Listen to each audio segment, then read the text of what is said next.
Maraming residente ng Barangay Pulong Maragul sa Angeles City ang nagbenepisyo sa isang medical and dental outreach na handog ng Colegio de San Agustin Class 87 at Rotary Club of Parañaque Poblacion. Sa tulong ng mga volunteer doctors, iba't ibang serbisyong medikal ang bitbit ng organisasyon tulad ng libreng konsultasyon, check-up, mga gamot, bitamina at hygiene kits. Mayroon ding dental care na handog ang proyekto. Nagpaabot naman ng pasasalamat si Kapitan Edgar Avilon sa malaking tulong na idinulot ng medical and dental outreach sa kanilang mga kabarangay. Colegio de San Agustin inorganize ang medical mission outreach. Dinala po nila dito sa aming barangay, Pulong Maragul.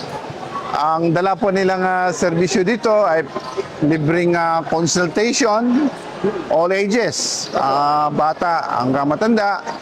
Meron din pong circumcision, dental bunot, at meron pong derma check-up, meron din pong gamot. Ayon sa kapitan, kabilang sa prioridad ng kanyang administrasyon ang pangangalaga sa kalusugan ng mga nasasakupan. Para sa One Balita Central Luzon, ako si Jim Hipolito, laging on call sa balita.